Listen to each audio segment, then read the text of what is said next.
Welcome back. Hopefully you learned some interesting things in the walkthrough. We'll explain all the details, but I like demos up front, and it just kind of makes things more fun. So really what Chrome does very, very well is draw boxes fast, right? So text is in its little box, and divs are in their little box, and images are in their little box, and Chrome lays them all out and does it really fast. Before we start talking about how they get put on the screen, let's start talking about the box itself. And that uses what's called the box model. The box model is fairly straightforward. It just says that there are different components to everything that's drawn on the screen. So the first component is the actual content itself. So this is text. These are the words. If it's an image, it's the image file. If it's an input, it's whatever it is, right? The content is controlled by the width and of course the height. And so that's what controls the size of the box. After the content comes the padding. So the padding is kind of a thing that's still visually like in the element, but it's the next layer out.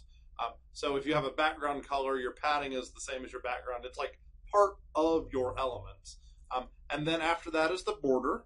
Now, to be honest, usually borders are thin, right? So of the different pieces, borders are often like non-existent or 1 or 2 pixels, right? So they're usually small, but they can actually be as big as you want, right? So if you wanted an 80 pixel border, sure, no problem. And then after that, there is the kind of keep away zone, right? So there is the margin that says, hey, other elements, keep out of this, right? And so that's kind of the keep away thing. Interestingly, on the tops and bottoms, I prefer to think of it as like a sawtooth, because if you have 2 boxes, vertically they will mesh together, right? And so if they each have a 20 pixel margin, between the 2 is going to be 20, not 40. But interestingly enough, horizontally, it works the exact other way. So that one I think of as like a solid thing, because if you have a 20 on the left and 20 on the right, and you have 2 things with that, they will actually be 40 apart. So margin is kind of an interesting thing. So let's talk about some details of the box model. So let's just kind of start with an example here. So this is an example that you can open up. I'll open it up in a minute. It's in your code used in class, the box model dimensions. And what we've got here is a question, right? So I could read it for you, but this box has a height of 200, right? It's got a width of 400. It's got a padding on every body of 40 pixels, a border of 1 pixel, and a margin of 20. How big is the visual box? So kind of like the yellow plus the black together. If you want to look at the CSS that was used to generate it, it's here. But see if you can go ahead and answer this question real quick. For how big is the visual box? So pause the video and see if you can figure it out. All right, so I'm going to answer it with you, but I'm going to answer it with you with Chrome DevTools, because I like Chrome DevTools and they're good to know how things work. So if you go into the box model, you can see I've got an example here with 3 boxes. I've also got the one that we're looking at there. So I'm just going to say open with System Editor. It's actually on the page there. And what I'm going to do is I'm just going to right click on this guy and I'm going to say inspect element. And then if you kind of scroll down in the style area, you can see that the box model is right here in Chrome DevTools, right? So they couldn't make it any easier for you. So you can see that the content, and you can hover over it, is 200 by 400 as promised. There's a padding of 40 all the way around, so the left and right and top and bottom all have this 40. So that brings the like the 40 wide up to 480 wide. And then the border is 1 pixel all the way around. And then after that, there's also a margin. But you can see if I hover over the margin, that's outside of the box. So the answer to this question is it's 480 wide, 482 wide, and 282 tall. So here's the answer on this screen. And the important thing here is just that it's content plus padding plus border. Margin is not part of the visually present area.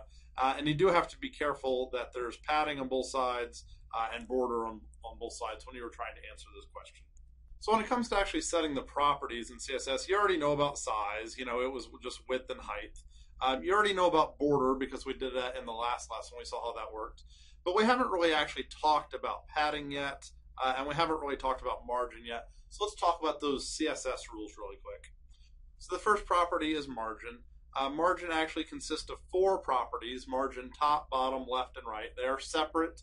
It's very similar like how font worked, where you had like a size and a family and things like that. But they can also be set with the shorthand, which is very common, and I recommend you do it. The order in the shorthand is goes around like a clock, right? So they set top first, and then right, and then bottom, and then left. So that's the order that you have to know that these things are in. And the other neat thing is you can specify them all. So here is the specification of this rule, but you can also do it in shorthand. So one shorthand you'll see is if you want no margin, you just say 0. That sets all 4 of them to 0. So if you ever pass in just one property, it's used for all 4. No fuss, no muss. It just sets all 4. It's the simplest shorthand property ever. You could also do things like, let's say you want the top and bottom to be the same and the left and right to be the same. What you can do is you can specify 2, and what it'll do is it'll pick one for the top, and then the other is for the right. And then what the missing properties will do is they will reuse top will be also used in the bottom, and left will also get used for right. And if for some reason you wanted to specify 3 of them, you could do that as well. And then the missing one would actually just get left would get what right was. So you can specify 1, 2, 3, or 4 in the shorthand, but no matter what, it's going to set them all. It's just a matter of what it uses to set them all. So let's go ahead and let you do an example. So take a minute and see if you can answer this. So here's the granular properties. Pause the video and see if you can write them in shorthand. All right, I'll just do it with you. So it just goes top, and then right, and then bottom, and then left. Easy peasy. So that one should be good. You could also do an example kind of the other way of if these rules were set, then what are the values for top, bottom, right, and left? Pause the video, see if you can answer this guy. All right, so I'll do it as well. So top was first, it's 100 pixels. Since this one was only set with 2 rules, bottom gets the same, 100 pixels. Margin right, this is the tricky one. You can see here it was 50, and then here we set 20. It turns out that margin always sets them all, right? So that 50 up there was completely pointless to have typed. This may well have not existed. So it's 100, 100, and then 20, 20. So that's margin. In addition to margin, we've also got padding. I won't go through and talking about padding because it works the exact same way, right? So it goes top, right, bottom, left for the shorthand property. It's got 4 properties that it sets. It's virtually identical as far as the CSS goes to make it happen. All right, it looks like that's it for the box model. We'll see you next time when we talk about positioning these boxes.